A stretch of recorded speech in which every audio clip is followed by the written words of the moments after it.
We go to Sussex Tech for this non-league matchup, and it's Sussex Tech getting the first bucket of the game here, as Bryce Lewis's floater doesn't go, but there for the putback is Corey Small, and the game is tied at 2 early in the first.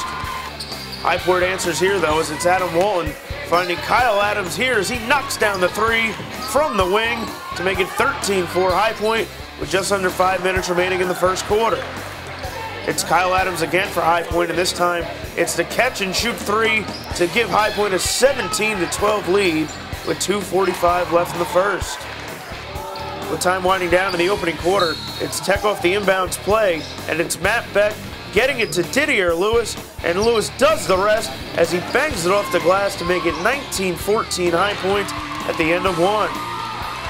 All right, folks, watch this play as Adam Walton finds Riley Keenan, who drives the lane and finishes with a pretty up and under to make it 29-21 Wildcats midway through the second. And the offense for High Point continues here. This time it's Adam Walton pulling up and canning the straightaway 3 to give High Point a 32-21 lead. Sussex Tech would answer here though, folks, with this bucket, as it's Jimmy DiCarlo knocking down the long 2 to make it 32-25 Wildcats with 2.5 remaining in the second. Then it's Riley Keenan coming off the bench for the Wildcats, and this time he finds Adam Walton, who finishes with the left hand off the window, and High Point has a 36-25 lead with 1.5 minutes remaining in the second quarter. Then it's High Point's Brad Smolin finding a cutting Kyle Adams as he finishes with the up and under to make it 38-24 High Point early in the third. Then it's High Point scoring off the inbounds play here, folks, as Kyle Adams finds Matt Rittwiger as he gets the uncontested layup to go, and High Point now has a 40-29 lead with 5 minutes remaining in the third. Sussex Tech, however, will cut it to 7 here as the Mustangs are in transition, and it's Didier Lewis dropping it off to Kahani Powell as he knocks down the mid-range jumper, and it's 40-33 High Point with 3.5 remaining in the third. Then it's Kyle Adams again for High Point as he drives the right side of the lane and finishes with the right hand off the window to make it a commanding 51-33 High Point lead with 90 seconds to go in the third. Fourth quarter now, and High Point will work it down low as Riley Keenan finds Kevin Lawson on the low block, and he finishes with the right hand to give High Point a 20-point lead, 64-44 midway through the fourth quarter.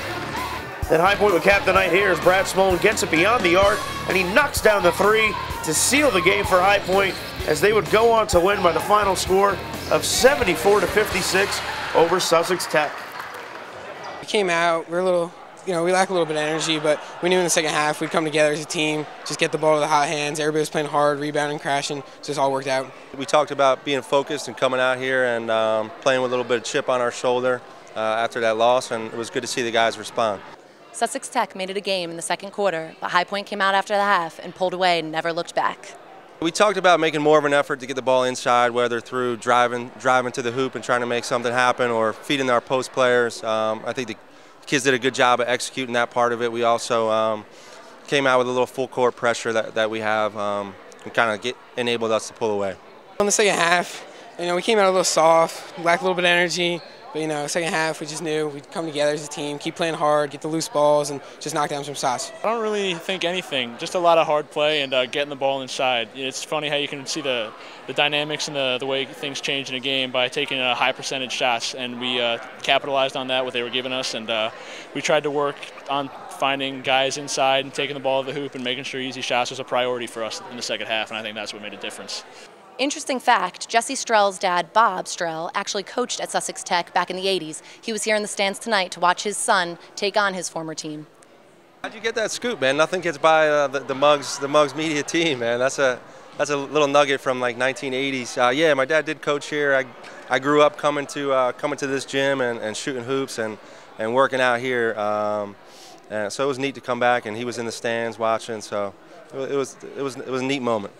High Point got their 11th win of the season tonight, putting them in better position heading towards States. States is exciting for us. We're Group 2 this year, so it's a little bit different. We don't really know what to expect, and we're clearly looking forward to it. It's a nice way to finish up a season, to kind of try and make a run on something like that. But as of right now, they got the cutoff and whatnot, so focus every game at a time and kind of take it day by day. But when States comes around, we'll be ready to roll. It's the same as it was, you know, way back in November. We just want to keep getting better every day, and if we do that, we'll put ourselves in a good position.